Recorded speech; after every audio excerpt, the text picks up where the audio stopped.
ಲಕ್ಷ ರಾಜ್ಯ ಸರ್ಕಾರ ತೀರ್ಮಾನ ಮಾಡಿತು.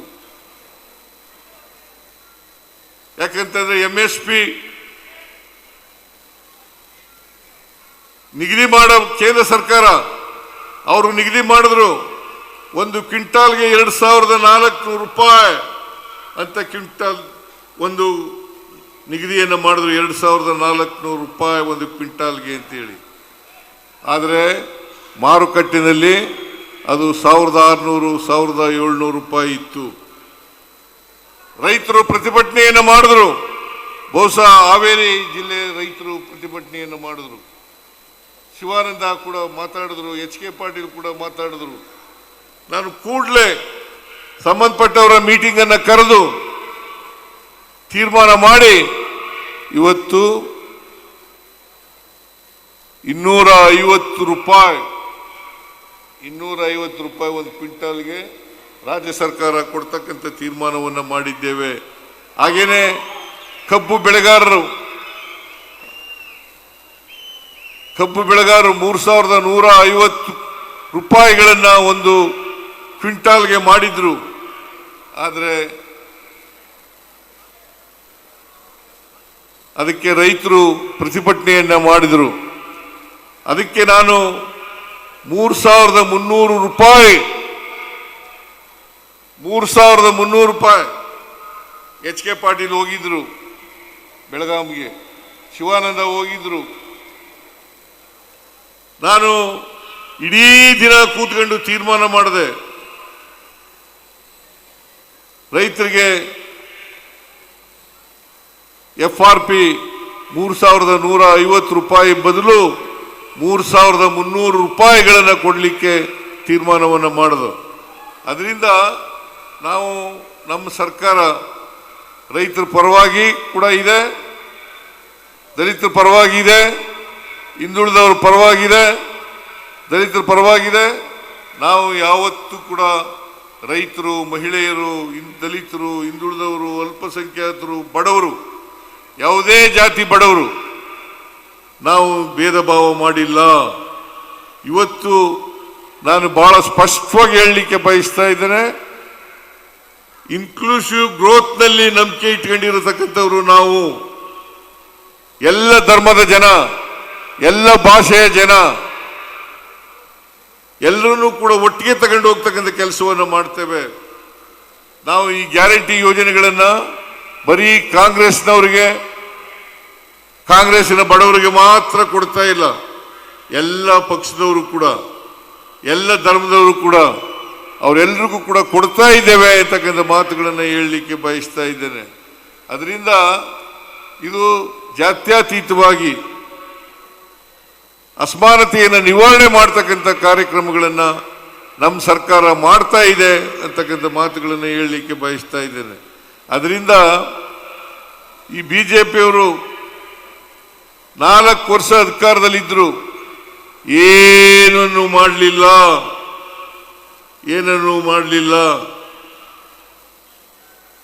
ಅವರು ಇವತ್ತು ನಮ್ಮ ಮೇಲೆ ಟೀಕೆಗಳನ್ನು ಮಾಡ್ತಕ್ಕಂಥದ್ದು, ಜನರನ್ನ ತಪ್ಪುದಾರಿಗೆ ಎಳಿತಕ್ಕಂಥ ಪ್ರಯತ್ನವನ್ನು ಮಾಡ್ತಾ ಇರತಕ್ಕಂಥದ್ದು ಖಂಡನೀಯ ಅಂತಕ್ಕಂಥ ಮಾತುಗಳನ್ನು ಈ ಸಂದರ್ಭದಲ್ಲಿ ಹೇಳಲಿಕ್ಕೆ ಬಯಸ್ತಾ ಇದ್ದೇನೆ. ಅದರಿಂದ ಮಾನ್ಯ ಜನರು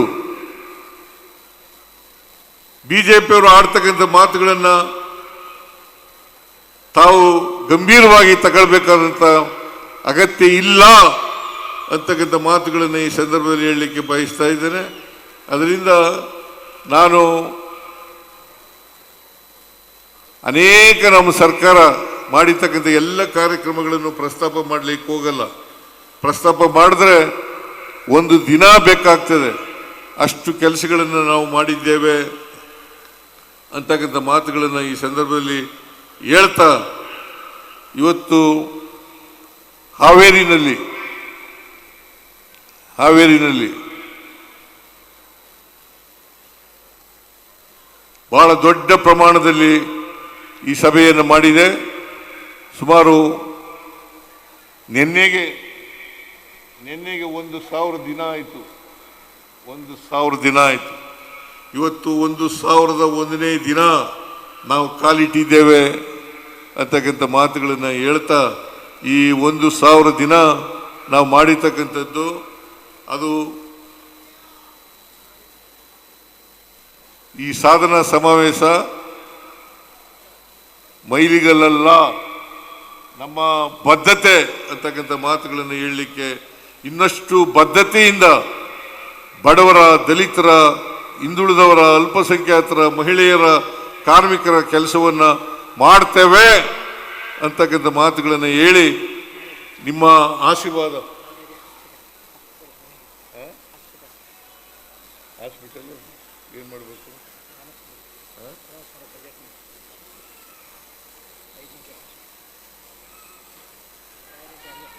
ಈಗ 6ನೇ ತಾರೀಕು ಬಜೆಟ್ ಮಂಡಿಸ್ತಾ ಇದ್ದೀನಿ. ಬಜೆಟ್ನಲ್ಲಿ ಹೇಳಿ ಅಂತೇಳಿ UP ಬಡ್ಕಾರ್ ಅವರು ಹೇಳ್ತಾ ಇದ್ದಾರೆ, ಆಸ್ಪತ್ರೆ ಬಗ್ಗೆ ಮಾತಾಡಿ ಅಂತ ಹೇಳ್ತಾ ಇದ್ದಾರೆ. ಈ ಆಸ್ಪತ್ರೆ ಉದ್ಘಾಟನೆ ಆಗಿದೆ, ಆದರೆ 500 ಬೆಡ್ ಹಾಸ್ಪಿಟಲ್ ಬೇಕು ಅಂತಕ್ಕಂಥ ಮಾತುಗಳನ್ನು ಹೇಳ್ತಾ ಇದ್ದಾರೆ.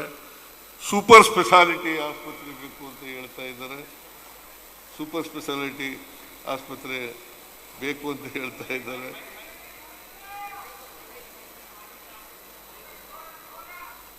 ರಾಜ್ಯ ಸರ್ಕಾರ, ಕೇಂದ್ರ ಸರ್ಕಾರ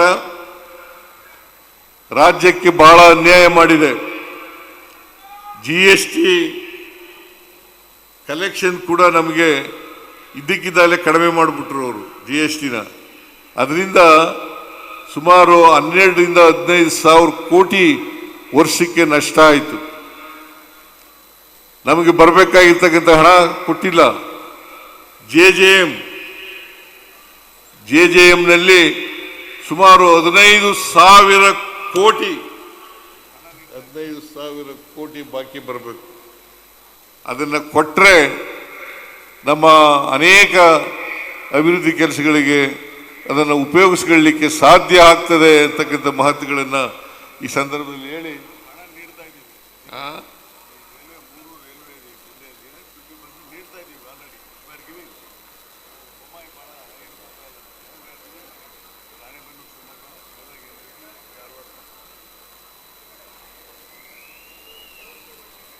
ನಮ್ಮ ಆರ್ಥಿಕ ಸಲಹೆಗಾರರು ಕೆಲವು ಸಲಹೆಗಳನ್ನು ಕೊಟ್ಟಿದ್ದಾರೆ.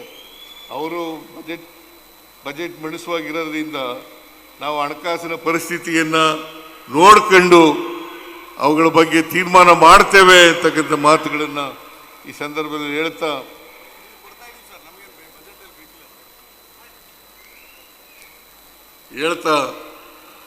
ನಾನು ಅತ್ಯಂತ ಇವತ್ತು ಬಹಳ ಸಂತೋಷ ಆಗ್ತಾ ಇದೆ. ನಾವು 1,000 ದಿನವನ್ನು ಬಹಳ ಯಶಸ್ವಿಯಾಗಿ ಪೂರೈಸಿದ್ದೇವೆ, ನುಡಿದಂತೆ ನಡೆದಿದ್ದೇವೆ. ನುಡಿದಂಥ ಸರ್ಕಾರ ಯಾವುದಾದ್ರು ಇದ್ದರೆ ಅದು ಕಾಂಗ್ರೆಸ್ ಸರ್ಕಾರ ಮಾತ್ರ ದೇಶದಲ್ಲಿ ಅಂತಕ್ಕಂಥ ಮಾತುಗಳನ್ನು ಹೇಳ್ತಾ ನಿಮಗೆಲ್ಲ ನಮಸ್ಕಾರ ಮಾಡಿ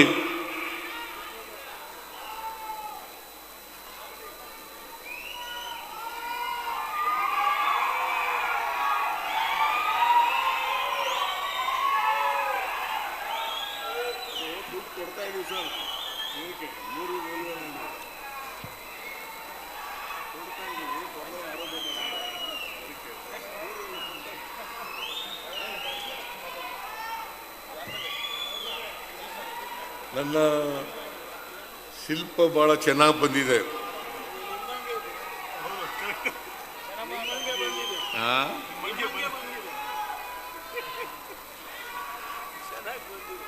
ಚೆನ್ನಾಗಿ ಬಂದಿದೆ. ಅವ್ರು ಎಂತವರು? ಪ್ರಕಾಶ್ ದಾಸ್ನೂರ್. ಉತ್ಸವ ರಾಕ್ ಗಾರ್ಡನ್ ಆ ಸಂಸ್ಥೆಯವರಿಗೆ ಧನ್ಯವಾದಗಳನ್ನು ಹೇಳಲಿಕ್ಕೆ ಬಯಸ್ತಾ ಇದ್ದೇನೆ. ಆ ಉತ್ಸವ ರಾಕ್ ಗಾರ್ಡನ್ನಲ್ಲಿ ಈ ಶಿಲ್ಪ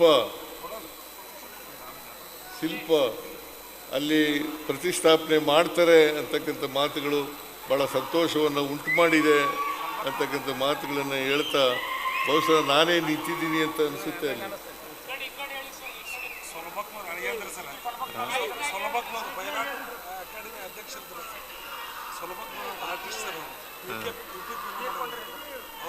ಚೆನ್ನಾಗಿ ಮಾಡಿದರೆ ಅವರಿಗೆ ಅಭಿನಂದನೆಗಳು ಹೇಳ್ತಾ ನಿಮಗೆಲ್ಲ ನಮಸ್ಕಾರ ಮಾಡಿ ನನ್ನ ಮಾತುಗಳನ್ನು ಮುಗಿಸ್ತೇನೆ. ಜೈ ಹಿಂದ್, ಜೈ ಕರ್ನಾಟಕ, ಜೈ ಸಂವಿಧಾನ.